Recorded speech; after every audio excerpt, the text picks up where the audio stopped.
discuss about Olaudah Equiano's and his role in the society. Olaudah Equiano has played a huge and significant role in the various aspects in the society, including his maritime exploration and his abolitionist movement, where it helped not only the people of his time, but also the people in the present, especially those African people who first-hand experiences the harsh and sad reality of being enslaved into foreign people and country. Olaudah Equiano, also known as Gustavo Vaza, was born in year 1745 in the African village of Ibui, also known now as the southern Nigeria. During our past discussion, we also included the story or literary piece entitled Life on a Slave Ship, written and characterized by Equiano himself. It indicated there his life after being kidnapped and become a slave into a different people and traders. 11 years old when Equiano, along with his sister, was kidnapped by those native slaveholders and was separated from his family and community.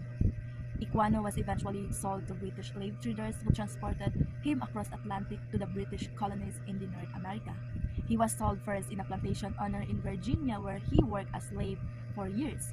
He was forced to work laboring in harsh conditions and even witnessed different brutal treatments of the other enslaved people. He was also able to learn skills, learning and knowledge from his own experiences, and was also taught how to read and write and learn different languages and customs by the family who owned him. After years in Virginia, he was next sold to a British naval officer named Michael Henry Pascal. Pascal taught him to travel around the world, including the Mediterranean, Caribbean, and the Great Britain. He also allowed Equiano to continue his education and pursue his interests. From then, he learned new languages such as the English, French, and Spanish. After many years of traveling with Pascal, Equiano finally bought his freedom again. He started to settle in London and become a merchant and trader. From then, he continued to travel across Europe and America and became well-known for his business acumen and his advocacy for the abolition trade. He uses his very first-hand experiences during the time he became slave and how he saw his own people harshly treated by those different slave traders. In 1789, he wrote his autobiography entitled The Interesting Narrative Life of Olaudah Equiano. This book was critical and commercial success, and it helped to shape the public opinion about slave trade and the condition under which enslaved people were forced to live. He narrates and describes his experiences as a slave, the struggles he obtained to obtain his freedom, and his subsequent travels and adventures. Aside from those, he also includes the customs and belief of his fellow Igbo people and the observation toward the European society. Equiano uses his position and status as a successful businessman and well-traveled individual to gain an access and an influential people to advocate for the abolition of slave trade. He uses his skills, knowledge, and learning, wrote a letter and gave speeches to members of parliament, as well as those influential members in the British society. He also uses his power in helping organizing and supporting the campaign to end the slavery of especially the African people. Through his work, it helped to change the attitude of many people towards slave trade, and he was become an instrument in pushing the legislative change, where later on British government eventually passed the act, which is the Abolition Slave Trade Act in the year 1807, which prohibited the transatlantic slave trade. This act was a major achievement for the abolitionist movement and became a significant step toward the eventual abolition of slavery. He tirelessly do his job and worked to continue to campaign for the abolition of slavery until his own death. His work and literally became the leading voices and the eyes of abolitionist movement in Britain. His legacy as a writer, traveler, merchant, and activist continues to inspire not only his people or his fellow people in Africa, but also the people in the present time around the world. Olaudah Equiano, also known as being hero, for he uses his power, his success, and his voice in the society in order to help the slave people to gain their freedom. Aside from those, he uses his achievement, his learning and knowledge that he got from the slave traders who buy him, and uses his power to accomplish this big achievement and win to not only his people but the people around the world, especially nowadays. Question number 2. Power dynamics of myth and stereotypes. Verbal, written, or sign word is such a powerful weapon that we could use in different order. It could use to influence, to educate, or even to give awareness. and it could also use as a weapon to use in inflicting pain or other bad feelings depend on how you use and in what way you use and have it. In this discussion, we are going to discuss how power dynamics of myth and stereotype could be significant, especially in terms of understanding historical context and the power dynamic behind myths and stereotype in a crucial dismantling their influences, according to the argue of Joseph Harris, as he wrote his narration toward different situations of how myth and stereotypes provided in different times center, especially in the African or the Black African, or even in the other people and their cultures and norms. In my response regarding this matter is that I believe using this power they could have a significant help in a way that it could use as an awareness and would be able us to understand different cultural explanations, beliefs, and even norms that those certain group of people or a society has. Those myths and stereotypes could be a way for us to understand deeper some unexplainable explanation on how people behave or act according to how they use and think. There are some stereotypes and myths categorized of having a good or bad idea depend on how we analyze, how we understand, and how we use or educate ourselves without thinking those bad things. We should balance ourselves instead from our viewpoint. We should educate and give awareness towards our own self, especially before we jump in some conclusion regarding to what we hear and read. We should also investigate on it first and try to understand and analyze those images that categorize ideas given upon us by those influences of people.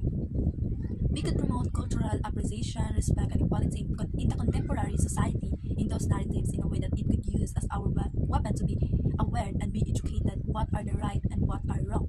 And it depends on how people or how we view those myths and stereotypes provided in that narratives. For example, if we hear the word about a categorized image regarding some people, for example, the African people, they often categorize their behavior as wild and depend their beliefs and traditions towards nature. They always praise us to those goddesses, deity or deities.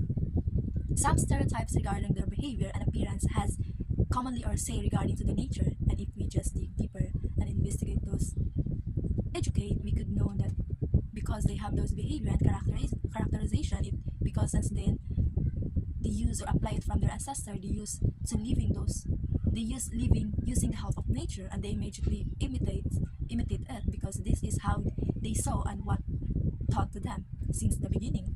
By the use of these stereotypes, we were able to analyze and understand where and how they came up and came from those situations. In this, we would also adapt the cultural appreciation toward each other's differences and would able to respect and give an equality view as we give to others, because we all know that every of us has a different way of living and region, and that's the main reason why we need to give an equality view towards them and the respect to their culture, because we are just the same as them. We have differences in our different aspects of life and histories or even origins. We need to listen to their stories and experiences without those critical judgment that we had in our head or mind.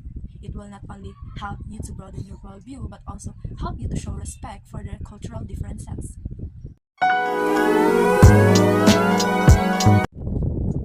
Chinua Achebe and his literary contribution.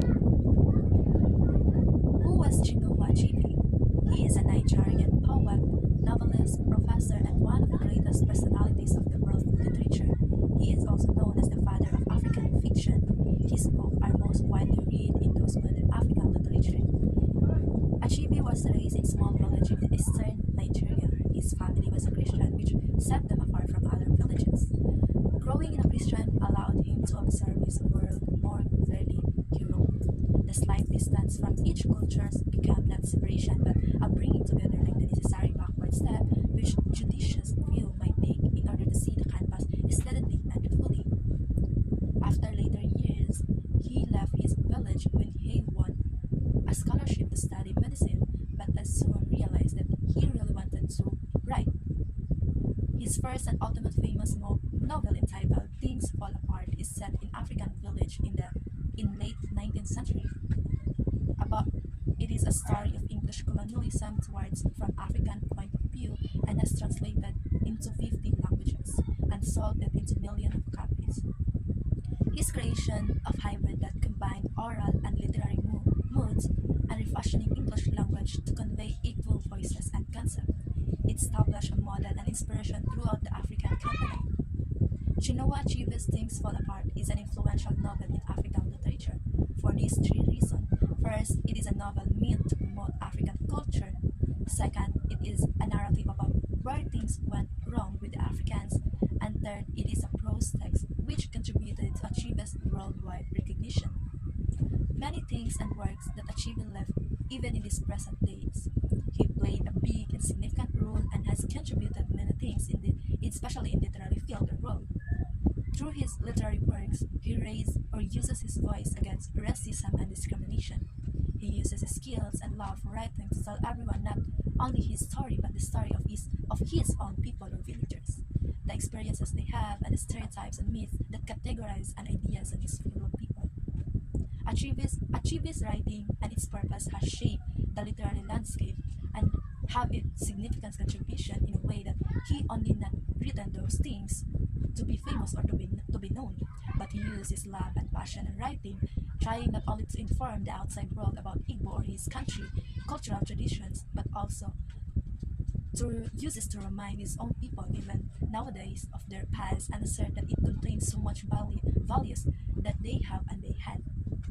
He uses those things to remind and inspire others that they have a future ahead of them because, as you know, in his time, people in Africa believe and ready to accept the reality or the sad reality of European judgment that Africa has no history or culture that are worth to consider of.